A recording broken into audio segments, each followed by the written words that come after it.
video for you guys. Right now I'm in the process of I'm doing this on a TSX. This is a TSX. Right now I'm in the process of I did the transmission filter already, which was right here.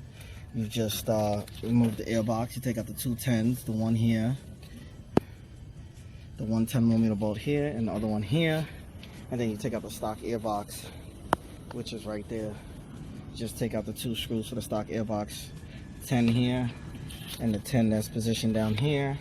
You use a flathead and you push off the boot here, and then you lift out the airbox, and then this is what the airbox looks like that comes out. So it's gonna sit like this in here. So that screw goes down there, and then this one goes right here, and then this boot here sits on here. I just use a flathead, pried it off, and then lifted up the airbox. But make sure you move the fuse box over a little before you do that. Okay. So then after I finish that, pull that out. You move the fuse box to the side. It's just 110 here and 110 here. And you move the fuse box to the side. You take out this 10mm bolt here. You lift the bracket off of the filter. And then you use a needle nose pliers. Let me show you.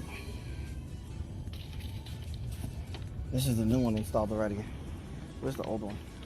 This is the old filter right here that I pulled. Remember the direction of, how you take out the filter and everything. Right now I'm in the process of changing the pressure switches for the transmission for the 4 cylinders with the K series motor. This is how you change the pressure switches on the transmission and the transmission filter here. These goes for the cords also, the 4-cylinder cords. I think they're like 2003 to like 2008 or something like that. They all had these transmission filters, and it's the same way on the cords. This is pre-maintenance. This is maintenance, to make the transmission last longer. Right now I'm in the process of doing a lot of work on this TSX. I'm going to be taking the shift solenoid also off and cleaning that. The throttle body I already cleaned. I did the O-rings for the TSX, one that goes here, and then the other O-ring that goes here on top of the pressure line. Did the stabilizer links, which those busted when they came off. Moved stabilizer links, change out the pads on this TSX also. So I did the stabilizer links, the pads. As you can see, the new link installed, and the new pads right here. As I finished up that, do the pressure switches, which is the pressure switches. One is right here, from the side of the transmission on the top. One right here, it sits right here. What I did was I used the swivel head socket, 22mm, to take it out. It was a 22mm socket that I used to take this out. So this is the old one, and this is the new pressure switch. Yeah. This is the old one. And then there's another one, pressure switch, right down here. See that? That's another pressure switch right there. So I'm going to be replacing both of those transmission pressure switches. I replaced the transmission fluid on this TSX yesterday. So this is a 04. So this goes for 04 to 08. It's the same process. So that's another pressure switch, transmission pressure switch. It helps with shifting. That's another one that I'm going to be replacing. So right now I have one here, and then I have another one here. Okay. So I'm going to screw this one back in. But when you screw this one back in, the 22mm, what you do is you stuff like paper or something in here, because the sensor will fall all the way in when you put it in, and it won't be able to go into the hole over there. So what I do is I usually stuff like paper in here, or like a plastic or something like that. I think I'm probably gonna use that bubble wrapping right there on the ground, and stuff it in there to push this to push the sensor out more so I can thread it into the hole down there. And then once I get that in, I'll catch back the video for you guys, and I'll show you guys how to access the bottom one also. Might have to take out the battery and the battery tray, but yeah, might have to take out the battery and the battery tray, but I'm gonna see if I can reach it from like another angle or something to get that done. That's about it. I have this wheel off. Okay, just did these pads because they were like super low on this side. Also, I gotta do the rear, and I have to do, these are the front pads. They were like super low. Yeah, these are like no good pads. So the new ones is in. I loop the slider pins and everything. This is the old stabilizer links that they had on it. Look, the boot is completely ripped. The grease is coming out, so I'm gonna have to replace this link also. I did the other side. You know, when you do the front, you gotta do the both sides.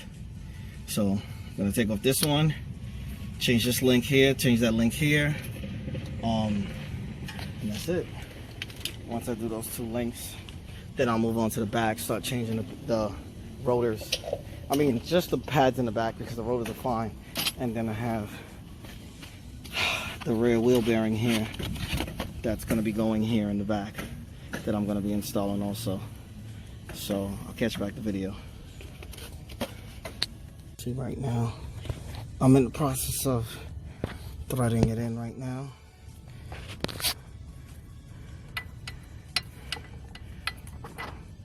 That's me threading in the sensor. Push a switch. No one into the transmission. Almost done. So once I finish tightening that, tighten it by hand. Then I'm gonna, as you can see here, I'm gonna fully tighten it with the wrench, with the ratchet, and then put the sensor clip back on here. All right, we just finished up cleaning up the shift solenoid for the top. Took out the 410s, disconnected the connector here, just pressed it on the tab. Took it out, cleaned out the vents, the valves, passageways. The auto body's clean. Just replaced the alternator, TSX. There's one bolt here, just unclip here from here. There's a 10mm here, and then two other bolts, one here and one here. And I basically did it was just take out the fan with this 10, disconnect this connector, take this 10 to take out the coolant reservoir, and then take the serpentine belt off, 14mm, push the tensioner forward to loosen the belt, and then put everything back on. Because basically what he was getting was the charging light in the car was coming on. The battery light was coming on. So the battery was tested. The battery was bad also, so we replaced the battery, and now it was still getting the light because I guess the strain that the alternator had from the battery not charging, because the alternator wasn't putting out enough voltage. So eventually the battery just gave up, and the alternator now started, it wasn't charging properly from the beginning. So now we replaced that, so that's good to go.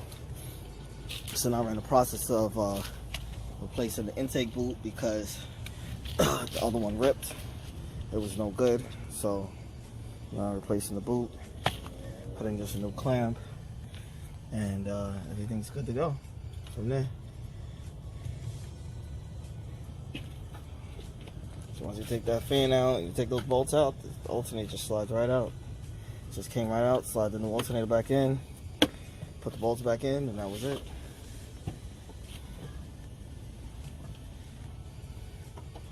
That's it. If you guys have any questions, feel free to ask. I'll start up video after this, after we put everything back in. Starting it up now.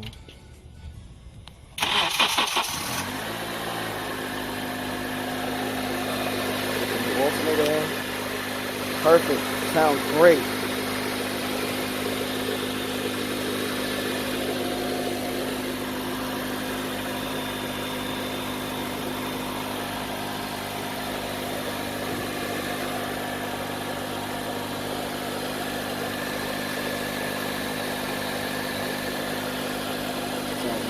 Thumbs up. Good to go.